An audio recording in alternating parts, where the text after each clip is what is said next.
Welcome back, everyone, to another episode of the Wheelie Podcast. I'm your host, Micah Toll. I'm joined again by Electrek's publisher, Seth Weintraub. How's it going, Seth? I'm good. Awesome. And we've got a special treat for you guys this week. We are also joined by the CEO of Juiced Bikes, Tora Harris. How's it going, Tora? How's it going, Micah?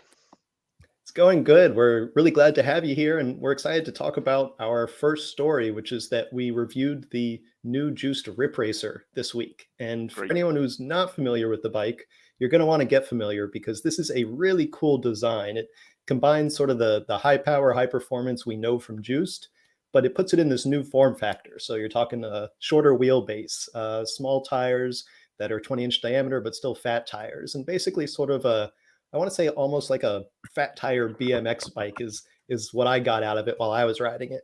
But we'd love to hear a little more about sort of the backstory here from you, Tora. Where did this design come from? Because it was really sort of out of left field when we see what else Juiced has built. Yeah, so obviously, every form factor of the electric bike will probably get some sort of, every form factor of a bicycle will probably get electric assist at some point. And BMX style is like a very cool, form factor that hasn't really been, let's say, made electric in a very clean and really awesome way, or the way the Juice likes to do it. So yeah, and we wanted to appeal to the younger crowd, and also make a product that is more compact and can fit in elevators and just kind of like much more smaller form factor. Yeah, absolutely. I mean, I was wheeling this thing around. I had it up on the back wheel, and I could see, walking this into like a little narrow 3-person apartment, or an elevator to an apartment, that sort of thing. And really, it was just like a totally new fun size, I think is the term you guys used, and that's what it felt like. But I think in addition to just the new format, there's also some interesting new design here in that battery too, right? This is the second generation Juiced pack. Can you tell us more about that? Yeah, so famously we build our own battery packs, the design of the battery pack, and the next generation of it is this called G2 battery pack. Basically, what it is it's the same form factor as 52-volt battery pack. The sort of the main, let's say, in a new feature is that it's able to dock. So you're able to put it into a dock, and then the dock can charge the battery, and that also can be used to discharge, via AC or like USB and Type C and things like that. So you see a lot of these devices becoming very popular. A lot of people doing camping, e-bike, RVing, and then having this system set up is very nice. And it also can charge from solar. So that's been a thing that everybody wants to do, and finally we're able to bring all those elements together and create the battery. Other cool things, it has it has the just the air tag compartment, which you pointed out before. That's awesome. Right, absolutely. Yeah, I know, Seth, we've been talking a lot about this idea of combining like a power station and an e-bike battery together, right? Because it makes so much sense. Yeah, I mean, people are buying these $300, $400, $500 power stations for off-grid usage, solar backup, everything, and you have like 90% of the cost in every e-bike, sitting there in the battery. Why not add there's an inverter and there's some ports and some DC to DC converters, and make it elegant. And I think Tora, I think you've done a fantastic job here, being kind of the pioneer there. So tell us a little bit about like the specific device, and get a little nerdy with us because we have a kind of a nerdy audience. Okay. Like we're really curious, like what this is about and how you built it. So I mean, like several years back, I was thinking, okay, we make battery. I mean, we actually started with battery. I don't know if you know this, but the very first product that we had was just a battery pack. This was back in 2008 and 2009, when it was really hard to get lithium battery packs. And but you could kind of get the motors, you can kind of get the controllers and stuff like that, but the lithium battery packs were difficult. So I went to Shenzhen and we started to get these battery packs. So we started actually just doing battery packs, very big batteries, like 48 at the time, 4815, I think it was that battery. And so that was like, wow, okay, so we can, you have this, like you just say, you have the energy source. Why not? Why can't you use it to as a backup power? Why can't you use it in your shed, or why can't you use it when you're camping to power your devices? So it's possible to do these things individually, using inverters and using different, you can put this together. And actually, in our warehouse and operations center, we actually use this as on a cart. We've been using it for like several years now, so it actually works. But that make it, to make it a product that people can use, and make it clean, and that can dock, and also can be used as swapping into a swapping station. That it took a lot of coordination, and then redesigning the battery, and then making sure the battery worked with the previous versions of our bikes. So all of our bikes that are in the field are actually able to take advantage of this new battery. So making, and then future proofing it. So when things coming out in the future, you can, everything can stack and still be used. So yeah, yeah, I mean, that's basically the idea behind it, and it's really a game changer, not to have to fiddle around with the charger port, and it, docking it. And the nicest when you have two battery packs, and then you can be riding on one while you're charging the other, or if you are using it as a secondary device, and then you can swap them out. It just totally changes, how you're using the bike. Yeah, Yeah, and absolutely. And sorry, go ahead, Seth. I was going to say, I noticed also you have a handle on there as well, so that Yeah. makes Yeah, carrying around it's as well. they're big, big, kind of big and bulky batteries. A lot of the batteries are getting, the trend now is sort of to like make the battery sort of into the frame and more sleek. But we kind of like go the other way and say, okay, it's fine. We can make the batteries real, slim, but then your capacity is not there, and technology now is just not there where you can make these really slim batteries, make them affordable, and put out a lot of, have a lot of amp hours of capacity. And the motor's getting bigger and bigger, more powerful, so you really need even more battery than you actually think you need. Especially now, I mean, it really sucks the battery down. So yeah, so once you get to a certain size, you kind of need to have a handle to make it easy to carry around. And Yeah, 800 watt hours. That's a heavy battery. So being yeah, able it's to, heavy. That this is actually the middle spec. So the 19.2, which can also work with this bike, is, it's the same weight, but it's, it's almost 1 kilowatt hour of capacity. And we've had this battery for a very, very long time, and it still is like one of the, highest capacity packs available. And that's just the philosophy. You need to have much more than you think you need. Um, you know, if you ever ride e-bike, like within a week, you'd be like, okay, I just need a bigger battery. for sure. Yeah. And I think, the idea that this is both forwards and backwards compatible, Hmm. so that if you have another juiced bike, you can, put this battery in, or in the future, you don't have to worry about it becoming obsolete. That is huge, because as we see other companies developing their own batteries, it's great to see new designs come out. Hmm. But if that leaves you with a battery you can't use and you're sitting in your garage now, how much does that really help? So, And you know, it's I, also okay. Go ahead. Go ahead. no, I was just going to say, I mean, to me, that's, I have huge respect for that, because it's really, it's saying to the e-bike owner that we're going to take care of you into the future.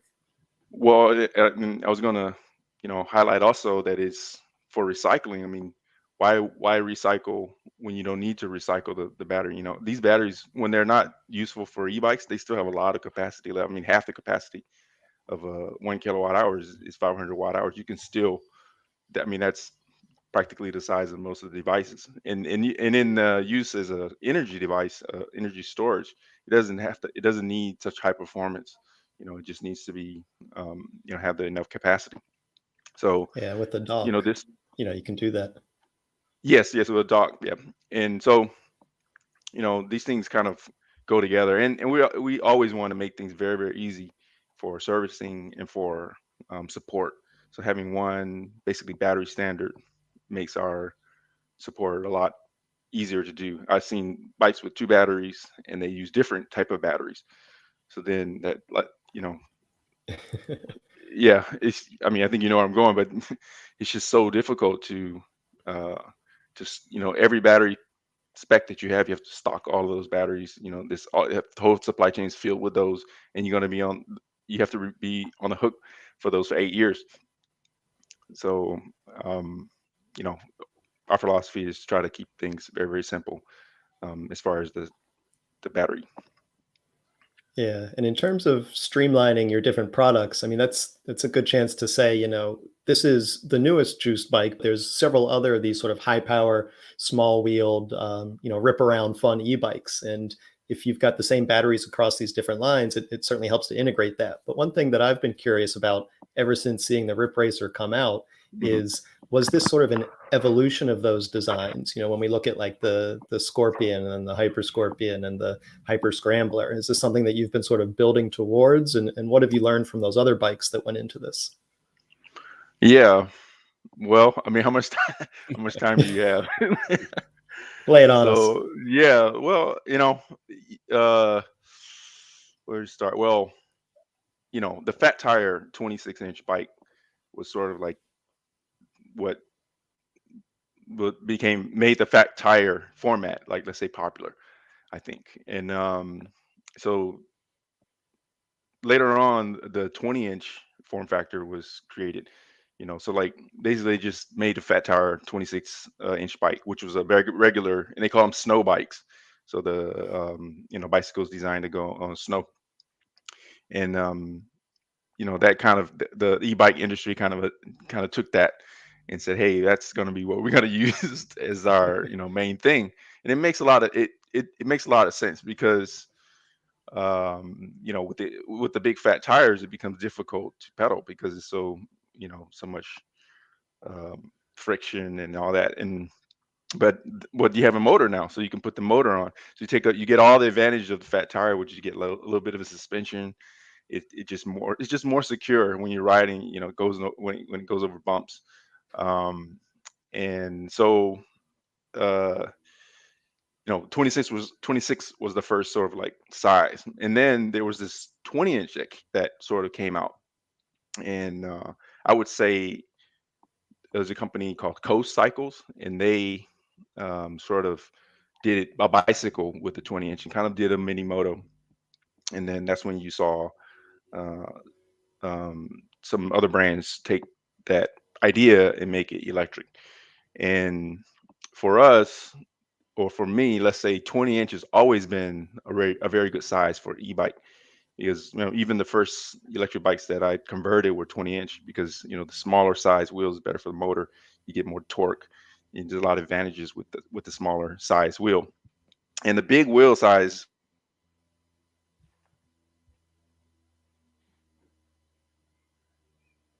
Did we lose Tora? Uh-oh. Yeah, I don't hear him anymore.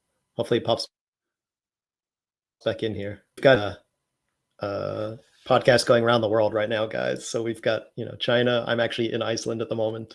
It's less than the US. So we've got a long signal going here. All right. So while he's buffering, why don't we, one other thing we wanted to talk to him about is the kind of the genesis of the 20-inch bike. And I think, we're kind of getting there with him. But, what this particular bike, I don't think we've talked about like the price. And is that him back? Hold on. I think he just dropped out of the. All right, he's back. Hey. Yeah. Hey, I'm here in China, actually, in the internet. If you've ever been here, you will know about the internet. It's challenging, so you have to use VPNs and things like that. Anyway, I was talking about the 20-inch form factor. Yep. Yeah, so the advantages are many for the 20-inch size, and also you get a compact. You can make a bike that's more compact. So we did Indiegogo campaign for the Scrambler. Yep. And that was like supposed to be like a mini it's supposed to capture that mini motorcycle style. So just kind of like these were very trendy, in the 70s, and just make the e-bike fun. If the e-bikes were going to take off, they can't just look like just like regular bicycles. Some people they really want to have that motorcycle style. So we did that. That was very successful, and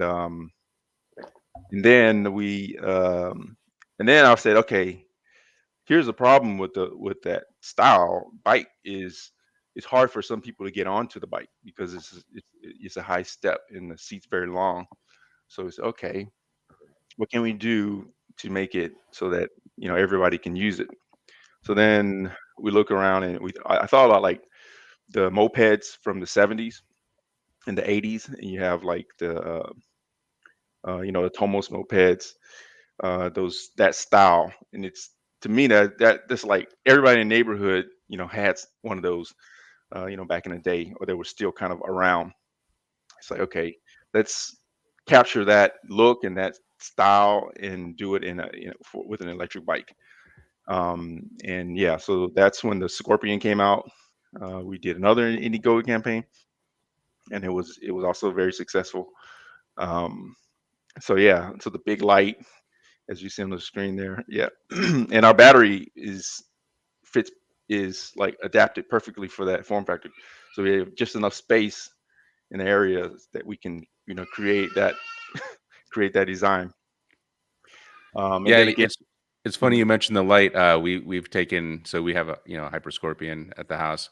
We've taken the Hyper Scorpion and used it as a night light for when the kids are on the trampoline or in the swimming pool, and it gets too dark, and that thing can sit out there for like oh yeah, 3 days and yeah, light up because of that huge battery and the light and the bright light. yes, So, and also I don't know yeah, if you saw it, but I was riding the Hyper Scorpion down a hill at night, and a deer jumped out in front of me, and if I hadn't had that huge wide light, I probably would have hit it. yeah. So big fan of the Wow, big lights. wow, yeah. It's lighting is very important. The lights, all the lights that we use in our bikes are custom made. So you know, when you go on the class 3 speeds, like the little plastic lights, is not going to do it. Yeah. And I mean you're approaching motorcycle type speeds. Yep. So yeah, lighting, horn, those things when you're riding becomes very, very important. So yeah, okay, so yeah, the Scorpion was um, very successful. Um, I really like that bike. Uh, it turns heads because it looks a little bit like a motorcycle, a little bit like a bicycle, but it actually pedals. We put a torque sensor on it. It pedals like a real bicycle, even though the seating is not optimized for pedaling. So then, comes, okay, so how do we incorporate this into a little bit different form factor, something more familiar? And then that's when we got to the RipRacer, and that is with the seat that can go up and down. And we wanted to keep the bike very, very, very simple, but still offer higher performance capability.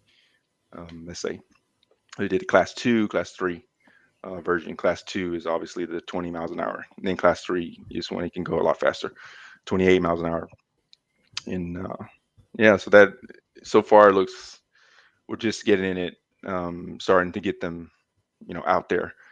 Uh, and I think it's a great little bike. It may be your second e-bike. Yeah. You have one that you do certain things with, and you have another that you do certain things with. That's kind of like a trend that is coming. And it's not like one e-bike does everything. Maybe people have multiple e-bike, maybe they have a scooter, so shorter distances they might do certain things. So we're not trying to make one e-bike to do the whole world's duty. Yeah. Yeah. One last question before Mhm. we head on.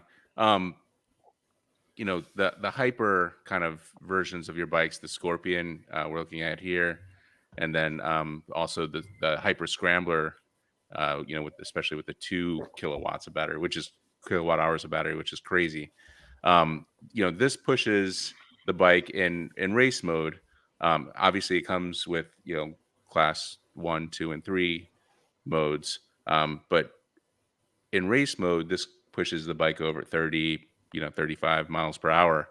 In the US, that's, obviously in Europe, that's super no. But in the US, that's kind of like, in New York, you can go up to 30 miles per hour. In some states, you can, do other things. What's your take on the present and the future of e-bike laws in the US? And I know you've been in China for quite a bit. Do you think some legislation is needed? Do you think, you found like the perfect balance with the different modes? What's your take on that? Yeah. I think the 20 mile an hour, I think the European 15 miles an hour, 15.5 is like, it's just ridiculous. It's just too slow. And Yeah. it's flawed too, because what you're doing is you're saying, okay, the motor has to be 250 watts, which is based on like what a human could output, which doesn't make any sense, because now now you have a bike that's heavier and you're still giving it 250 watts. And it also excludes a lot of form factors. So like fat tire is not very popular in Europe, and cargo bike is difficult to do with only 250 watts. So they have to do like workarounds, and they compete on torque and do these different things. In the US, it was 20 miles an hour, and then early on the class 3 came out, which I figured that we would do class 3 because that really makes sense on the road. And then in different places there are different rules as far as what is allowed. So we're definitely push the boundaries, and but for the bikes that are going class 3 plus, these are really like small motorcycles, almost like mopeds. And they have turn signals, horns, and lights and things like that. And that's also another direction that I think that this industry will go in. I mean, you know, there's motorcycles, and then there's smaller motorcycles, and then there's e-bikes, and then there's like even lower speed. So there's different tiers of these things. It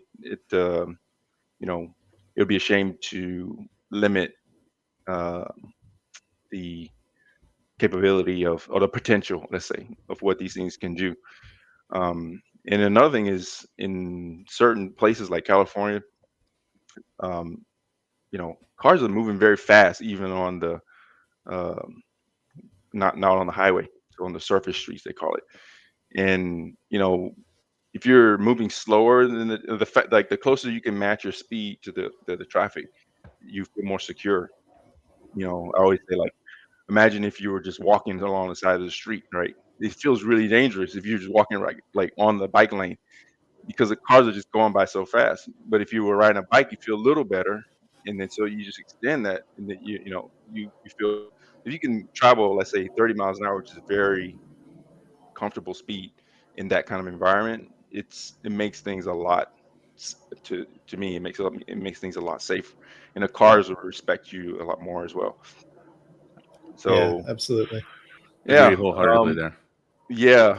So we'll see how the regulations go. I know some other brands are also going in that direction. I saw Van Move um, kind of like introduce this sort of concept.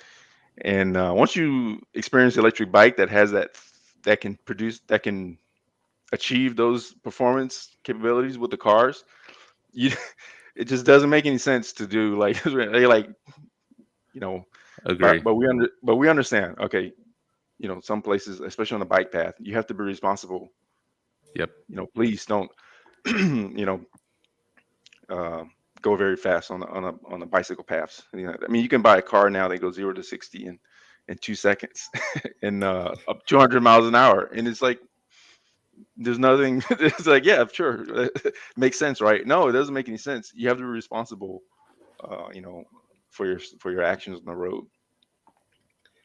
Yeah, well, I think you're preaching to the choir on that one because we're right there with you, Tora. Yeah, if you commute or you use it in uh, in that sort of capacity, and riding along with cars and out there on the streets, you totally get why these things need to go faster and need to have more power so you can jump out of get out of the intersections and things like that. Absolutely. Awesome. Well, thank you, Tora, so much. I think Mhm. that's about all the time we Thank have, but you. we really appreciate you joining us, especially I know Mhm. it's late there in China. So we're big fans of juice bikes, and we can't wait to see what you guys have coming next. Thank you. Thank you. Thank you very much. Thank you, Like Tora. I said. Okay, take it easy. Take care. All right. So what All do we right. have coming up next here, Seth? I'm just going to pop over to, oh, it's National Bike Month, and pedal bikes are great, but I only ride electric bikes. Here's why. Right. So this is a bit of an op-ed that I wrote for the Perfect Timing, which is National Bike Month. And if any of you guys have followed my riding, you'll know I'm a pretty big e-bike fan. That's pretty much how I get around. And while there's obviously a large contingent of people that get into electric bikes coming from the cycling background, um, myself and a lot of e-bikers have actually come to e-bikes without much of a cycling experience. Either it's been decades since you've been on a bike, or you were just never the type of person to ride a pedal bike. And that's really where I came from. And this is something that I think is an important consideration during National Bike Month because of the fact that electric bikes are such a welcoming community and such an effective tool at bringing people to two-wheeled vehicles that would never consider getting on one themselves.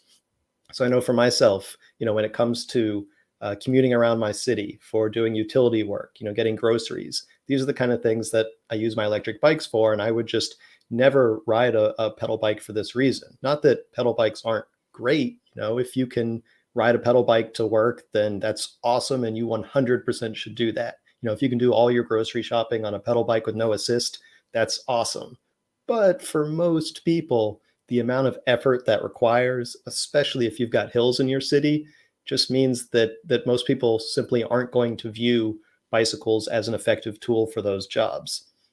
And during National Bike Month, I think that's why it's so important that we start looking at electric bikes as this sort of bridging the gap between drivers who like the idea of using a smaller vehicle and the rest of us who already know how effective these e-bikes are. Now, I know there's some people, Seth, you're one of them, who sort of has a foot in both camps, that you like, pedaling, you like riding a bicycle in a traditional cycling format, especially for fitness riding, but you've also sort of seen the light of how effective e-bikes are for utility riding, for getting somewhere faster, for not being all sweaty when you get to the coffee shop, that sort of thing. So I'd be curious what your perspective is here. Yeah, so you're exactly right.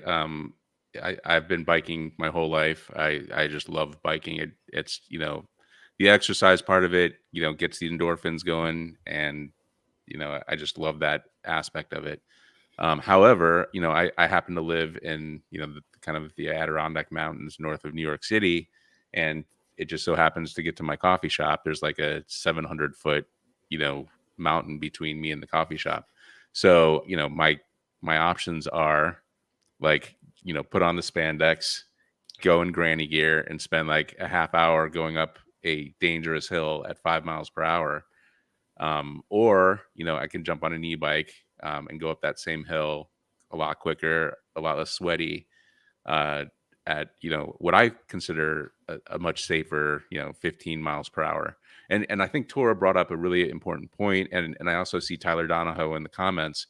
Um, it is really a game changer to be able to go at close to car speed. So, my daily driver is this old, relatively old 2017 Rally Redux IE with a Broza motor, and I have a few other e-bikes, including Juiced, which I loved. But this bike is more of a there's no throttle on it, and it just quietly assists, and you get a lot of exercise in the process, and people can't quite tell if it's an e-bike or not. But I'm traveling at 28 miles per hour for most of the ride, except for the steep hills, and I'm traveling with traffic, so the speed limit around me is 30 miles per hour. So, cars don't really necessarily try to pass me except on the hill. And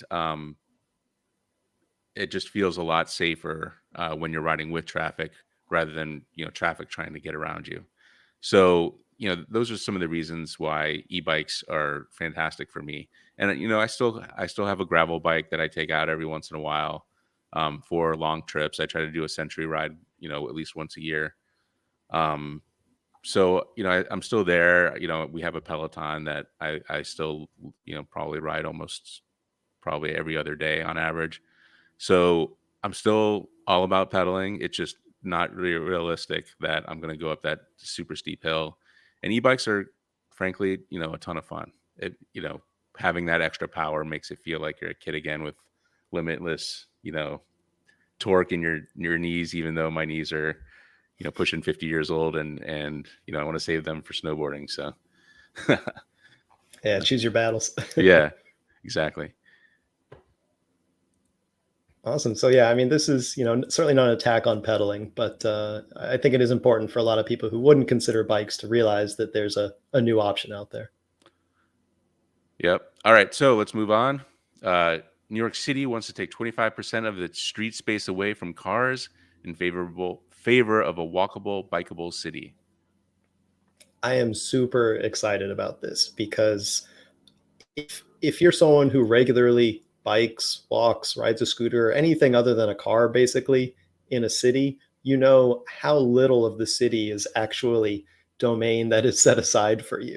Almost the entirety of cities is currently designed for car use, and that leaves so little for the rest of us to use. And this plan, which it's actually not NYC's plan, it's from a group called Transportation Alternatives, and it's this plan that they've worked up for multiple cities. And in New York City, it would take 25% of the streets and it would convert them into more public domain spaces. So that means public transportation like bus lanes, bicycle lanes, urban parks. It also would involve creating new dumpsters and trash receptacles on the street, so you don't get these big piles of New York City garbage that you have to walk around on the sidewalk that encroach upon pedestrian space. So this idea is just super interesting to me as someone who regularly gets around cities without using a car. But Seth, I know you're in New York City a lot more than I am, so I'm curious what your perspective is on this, particularly how it relates to the city.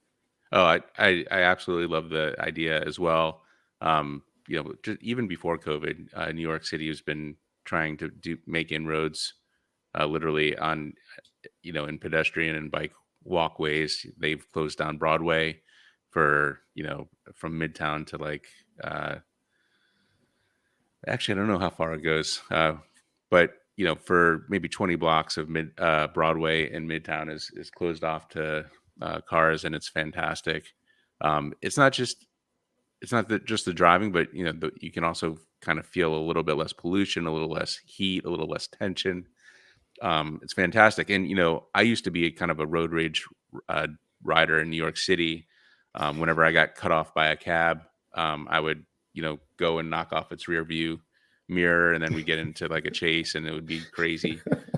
So I really love the idea that New York City is thinking about or moving in the direction of carless streets. And a city is just not a place for a car. Like, Electrek is a electric vehicle website, and we obviously cover cars. Um, Cars just don't belong in cities. Like just park at the train station, take the train in. It's going to be your best experience anyway. Um, it's like you can see the picture here for those watching. It just cars are just ruining this whole experience. You've got all this walkable stuff. You got you know just fun things, and bikes are a great way to get around. And electric bikes make it even easier. And I don't know if we've ridden around New York City together, Micah, but on an electric bike in New York City, there's no faster way to get around. Like you can pass ambulances, you can pass, like you can go faster than subways, you can go faster than just any other vehicle because you can weave in and out of traffic if you want. You can stay in the bike lanes if you want. But getting that traffic out of the way, getting the danger out of the way, is going to allow more people to do that. And frankly, like, just get these cars out of there. Like, cars do not belong in the city. I get it. Like, some people have some, accessibility type of issues. Obviously that's fine. There's going to be delivery things. We can do that in certain hours. The trash trucks are always going to have to exist in some form factor. We can deal with that. But like, owning a car in New York City is just plain stupid. Driving to New York City, it should be so hard to do that everybody should be forced to, go to a train station and drive down and take the train in. So, that's my take. And I think New York City's doing the right thing here. Yeah, I'm amazed people even still want to drive in New York City. It can't be a fun experience. No, it sucks. I recently had a Rivian, and I had to return it even, to Brooklyn. And I was like, this thing is amazing. This thing is amazing. And then after 20 minutes of driving in New York City, I was like, I don't want to drive anymore. Like, I just don't want to be in a vehicle. So that's what it'll do to you. So moving on here, Specialized is launching a more affordable electric bicycle line focusing on utility e-bikes. So Specialized and affordable don't normally go together in the same sentence. Specialized makes, awesome bikes, really great e-bikes, really but good ones, yeah. They're a more luxury brand. So, we don't expect them to be on the affordable end. But they've started this new sub brand, which is going to be more of a utility line called Globe. And this is going to be a new line of more affordable electric bikes, focusing on sort of a light cargo bike. It's looking like. We don't have the full specs yet, but we do have this teaser photo here. And what I can see so far from the teaser photo is something that looks to me kind of like a mashup of maybe a Turn and a Rad Runner, perhaps. We've got those fat tires in a smaller, looks like 20-inch format. We've got a long stretched rear, not quite a long tail, but sort of a medium tail maybe bike. Long rear rack, the ability to put panniers on both the front and the back, which in this photo seems like they've covered all the important bits with cacti, which is frustrating, but that's the point of a teaser, I guess.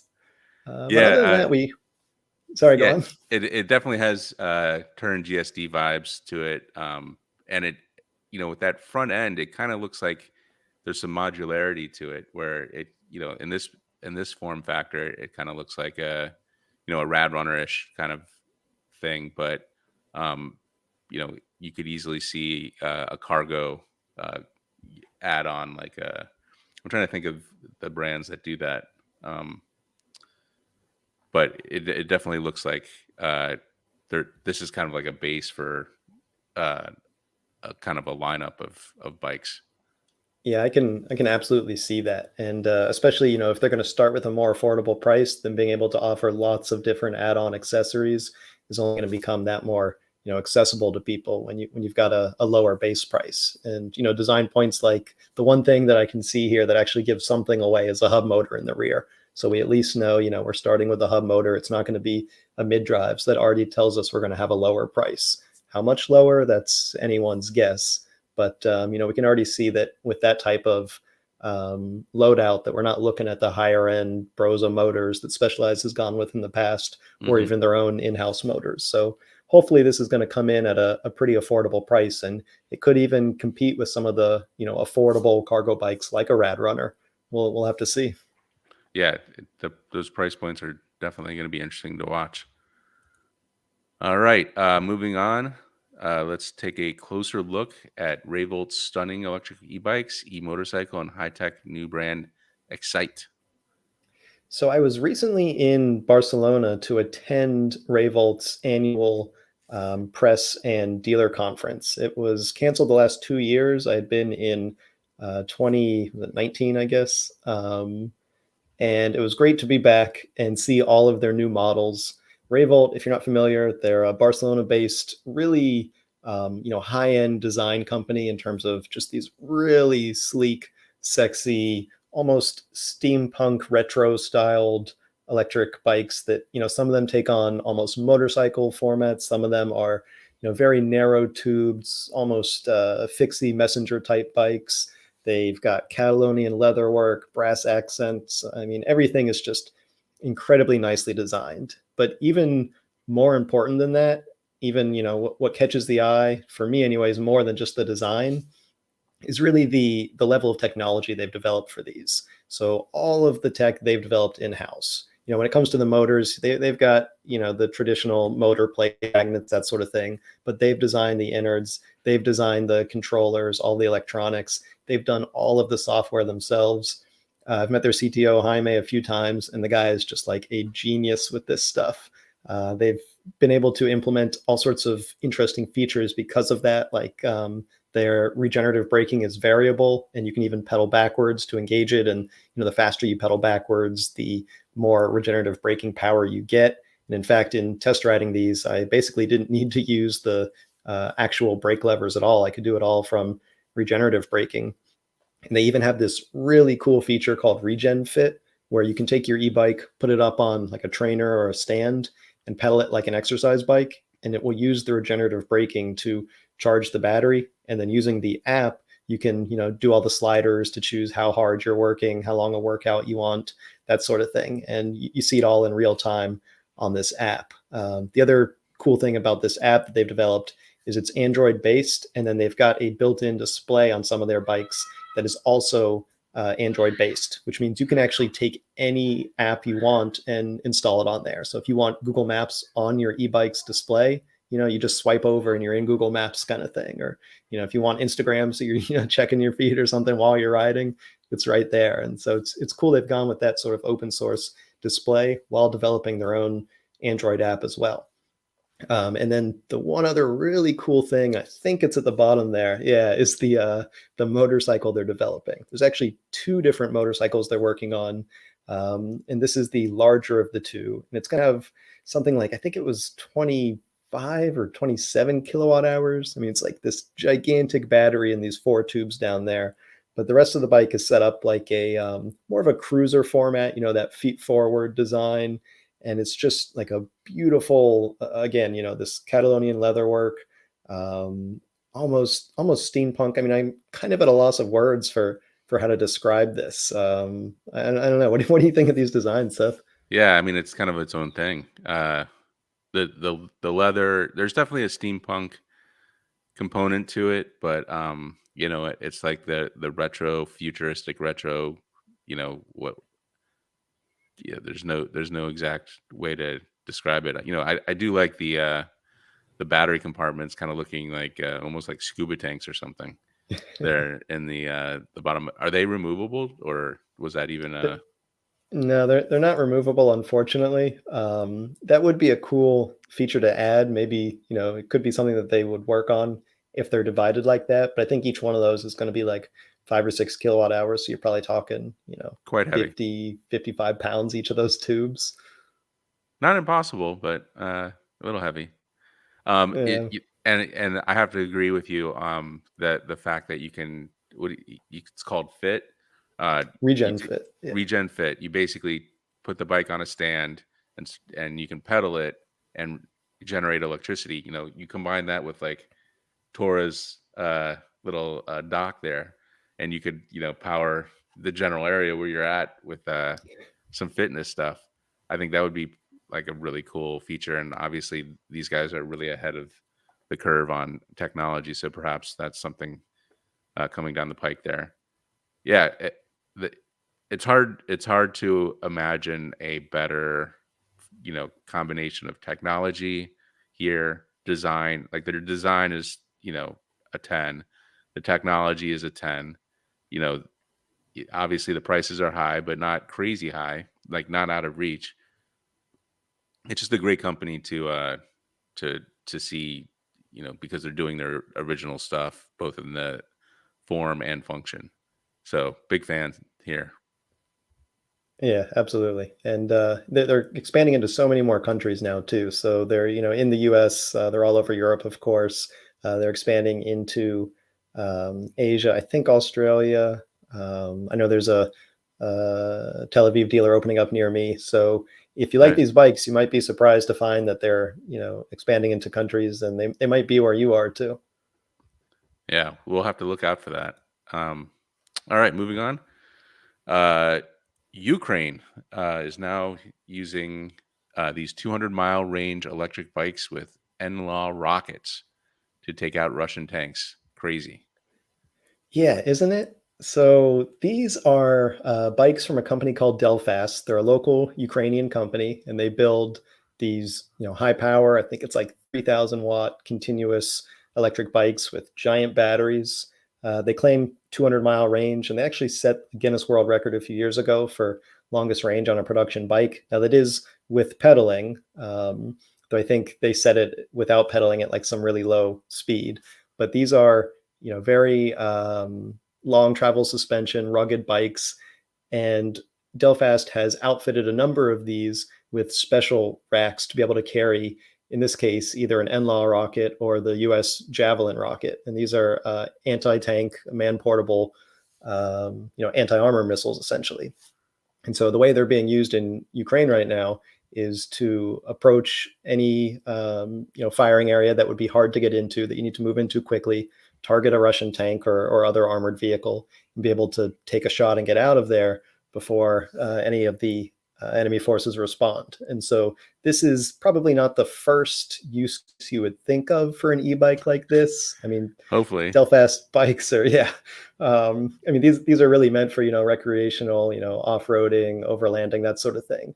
But the fact that so quickly Delfast was able to say, we've got this technology, we've got vehicles that can be used in the field for such an important mission right now, and get those outfitted for their armed forces and get them into the field is really impressive. And these are actually making a difference. I mean, it's cool to read about these things, but this is, this is life and death. These are important tools that are being used every day in this armed conflict. And so I think it's incredible that this e-bike company that's long been making, fun, let's go out in the woods and ride bikes, is suddenly making such an important tool for their country. And that's just incredible.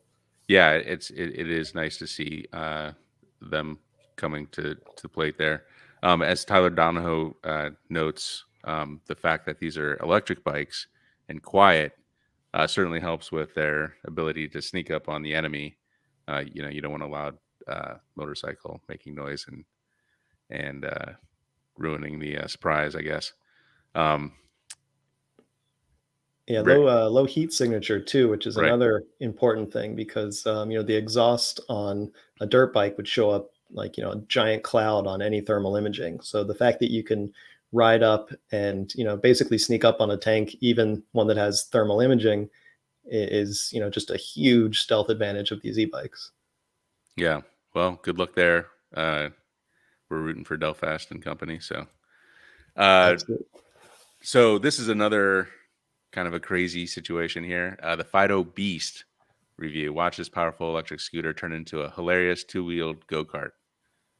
Yeah, this is one of the more interesting scooters I've reviewed in ever, because it is conventionally a off-road electric scooter. It's got full suspension, big knobby tires, wide deck. It looks like any other off-road scooter. The exception that it also has a little seat, foot pegs that fold out, and the handlebars fold down and turn it into what you're seeing here, which is basically a go-kart style ride. And it's interesting because when you ride this thing in the seated position, it still steers like a two-wheeled vehicle. You bank into turns, and it rides like a scooter, but you get the riding sensation of a go-kart, something that you're sitting down, you've got, sort of like steering wheels in your hands and your feet out in front of you, but you're still moving those bars like side to side, which is a very weird sensation. And when I started riding this as a standing scooter, and then when I flipped it into the sort of go-kart setup, for the first like 2 minutes, I kept having to put my feet down and I was all wobbly, because the whole idea of steering by kind of like moving a tiller is not, it doesn't flow naturally until your brain kind of clicks. So it took me about 2 minutes or so of riding around until it was like, okay, now I'm starting to get the turning.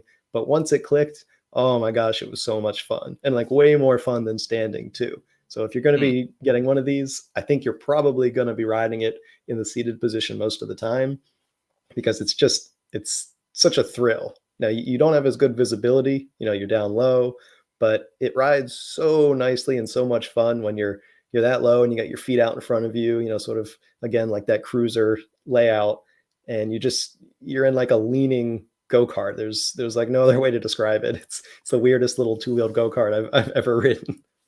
and how are, I mean, I see the suspension on there. How are the bumps? Is like if you hit a big bump, are you going to have back problems for your lifetime or? So I did multiple times sort of get my butt airborne, like I would say the damping is lacking. It's not that it's gonna break your spine in half, Hmm. but if anything, it sometimes rockets you up a little bit because it's a Little little more springy. springy. Yeah. Yeah. So though if anything, I would say the suspension worked better in the seated position. I'm not entirely sure why, but it was a bit rougher standing, but I really enjoyed it in the seated position when I wasn't getting airborne. Yeah. It looks like the seat might have a little, I don't know, kind of looks like there's some suspension there or something, or a little bit of flex, I Um, guess.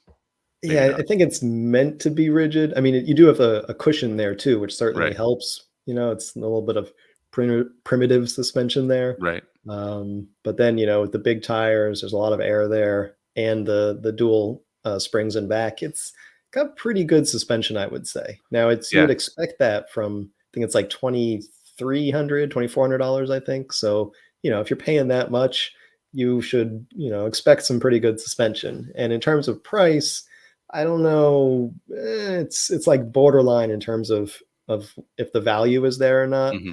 But for such an innovative and new style of ride, I would say if you've got 2,400 bucks laying around, it's definitely a fun way to get around.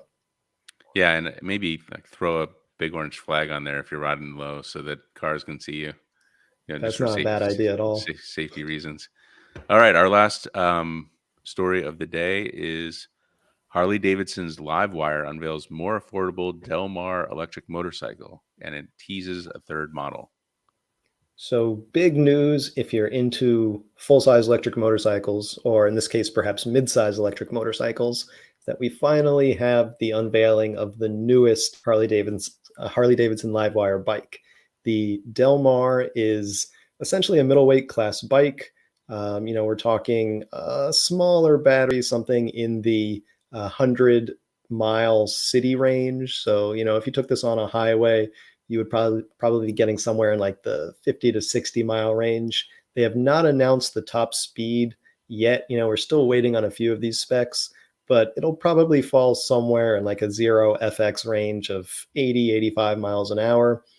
And so while we await those last specs, what we do know is we have pricing information, which is probably the next most common question from everybody, right? And so we know the bike is going to cost $15,000, though there was a launch edition of 100 limited edition, uniquely numbered bikes for, I think it was $17,700.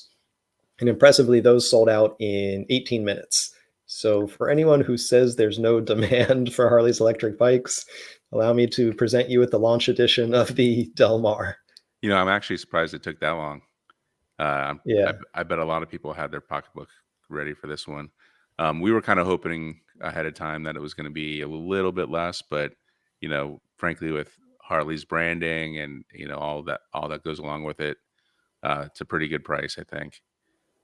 Yeah, and there's more to come too. I mean, this is their second model, but it uses a platform that they've developed that they can put even smaller and more affordable bikes on. So their next model, we don't know anything about it, but we do know that it's planned to be a light electric motorcycle. So that probably means that structural battery pack is smaller, the motor is smaller, and the $15,000 price tag is going to be smaller. You say 15,000? Yeah, so this model is 15, but Yeah, for the third, it could be if they could hit $10,000. I mean, that'd be that would nice. be yeah, that would bring a lot of people into it, and that's important for LiveWire, Harley's electric brand, because I mean, they're basically staking their future on bringing in millennials, younger riders, the type of riders that haven't been swayed by this legacy Harley lifestyle brand, and Right. that they're looking for something else, that maybe they want to take advantage of Harley's production and their huge dealer network, but they're not interested in the bar and shield chromed out Harley lifestyle. Yeah, totally. Well, we'll keep an eye on that. I think Harley's doing some exciting things here. So let's head into the questions and comments. We got some stuff early on. Hi, Seth. Hi, Micah. Hi, Tora. Hi, Kyle. Yes. Hi, Kyle. Let's see. AdBucket says, I wish more e-bike companies would make BMX style e-bikes. Love the zoos, and the RipRacer is absolutely tempting to me.